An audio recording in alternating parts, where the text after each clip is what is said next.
everybody, it's Sarah, and sorry once again for the bad light in this video. I do have my ring light in my new flat now already, however it is currently doing this for some reason.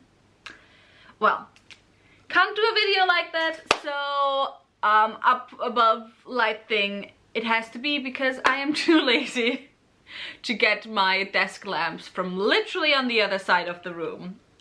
Because it be like that sometimes. Anyway, today we are back with another review, and that review is of a book that I was sent before summer started in return for an honest review. It's Starlight Jewel by E.L. Lyons, which is the first book in the Gifts of the All Tree series. I don't know how many books there are gonna be in this series, to be honest. This is self-pubbed, and the author reached out to me and asked me if I was interested in it. And it sounded quite interesting, so I was like, yeah, sure, of course. Especially because I do always want to read more self-pub authors than I actually end up doing. I do enjoy, you know, supporting self-pub authors. However, for some reason I then just never end up buying the books. I know what the reason is. It's because they're not at my bookstore, but you know, it's something that I intend to do better at. I just haven't gotten around to actually doing it. Anyway, this is, I would put this in the realm of new adult. However, I know that a lot of people, when you talk about new adult, expect very spicy, smutty books.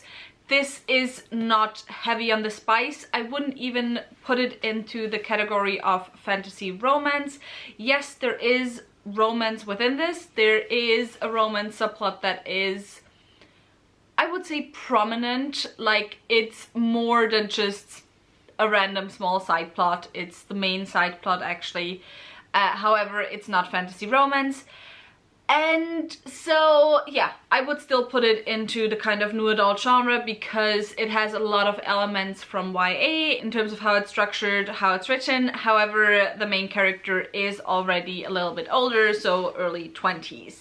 But what is this about? This book follows Exley, who I believe for the past 5 years has been in hiding. She's something called a hybrid, so she's the child of a Spriggan as well as a human, and as such she has grown up in the societies that all hybrids belong to, and basically what the hybrids do is they sell their services as thieves, assassins, spies, etc. However, she has been on the run for 5 years together with her younger brother for reasons that we do not know at the beginning of the story, but in the very first chapter it seems like she is about to run out of luck and she's about to be caught by her past again and has to go back to this hybrid society. However, before she does that, she tries to make sure that her brother is safe and won't be caught as well.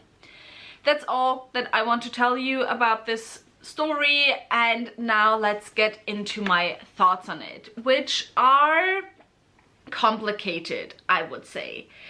For me personally, for the type of books that I usually enjoy, I wouldn't say that this book necessarily falls into those categories or those genres. So it does have political intrigue, however it's not on the level of political fantasy that I usually enjoy most. Same with the world building. There's a lot of world building there. I especially found the Spriggans and the hybrids and the kind of more, I guess, quote-unquote biological world building very, very interesting. However, in terms of societal and cultural stuff, while there were hints to it, I would have loved to see more of that actually. At the same time, however, I did really enjoy myself with this book, especially as soon as I got into it. I ended up giving it 3.5 stars. I'm interested to see where the story goes. I especially really enjoyed the characters, but let's not stay too general. Let's talk about some more specific things. There's actually 2 big gripes that I have with this book, and both of them are like to do with the attention to detail, kind of. And that is that for me, it just, some of the way the story was structured didn't feel quite, I don't want to say natural, but it didn't feel 100% coherent to me. Because first of all, the way the exposition was done was very, very repetitive. It kind of felt like a fantasy book written for readers who don't usually read a lot of fantasy. There was a lot of exposition dumps, but also very repetitive exposition dumps, especially because hybrids have these very special magical powers, and what those powers were was like told to us a lot of times repeatedly, which again for me got kind of a little bit repetitive. Then also in terms of the big mystery of the book, we were withheld information very much on purpose.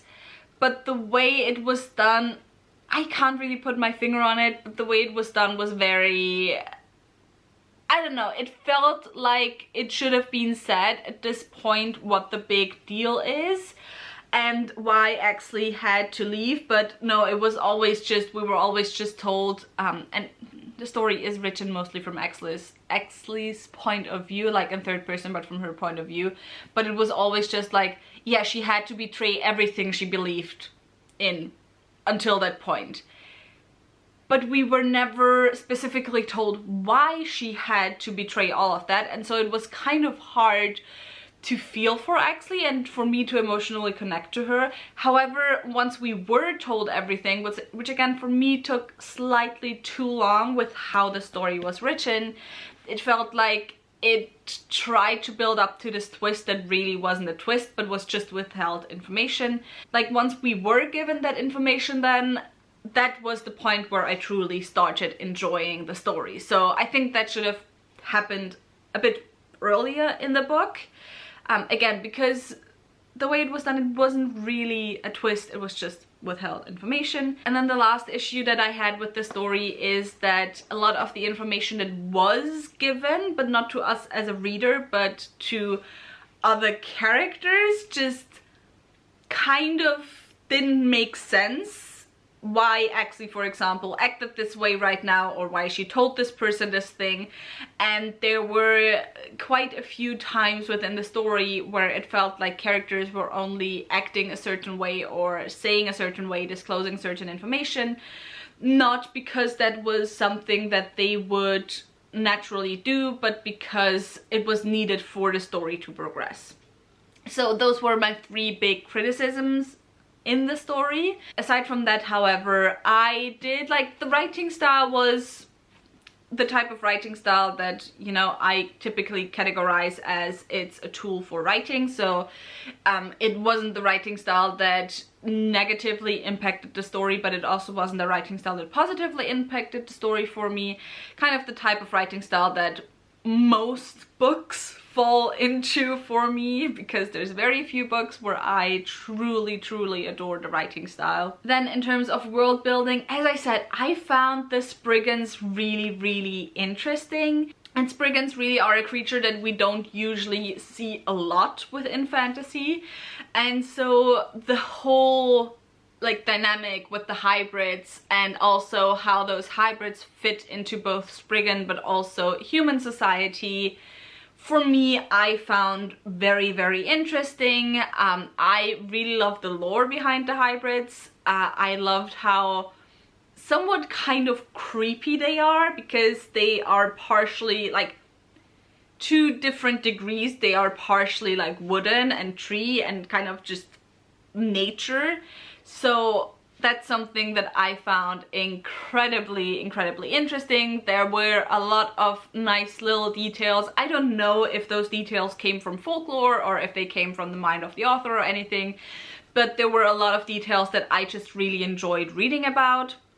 So that was definitely something different, and I always enjoy seeing something different, something off the beaten path in fantasy.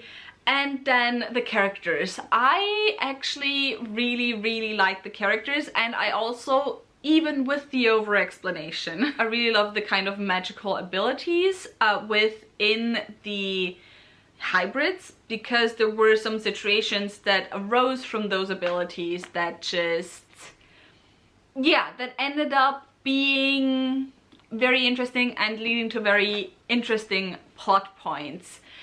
I did like the romance. Like, I liked Exley as a character. I found that she very much had the, you know, type of spunk that you want from a new adult YA heroine.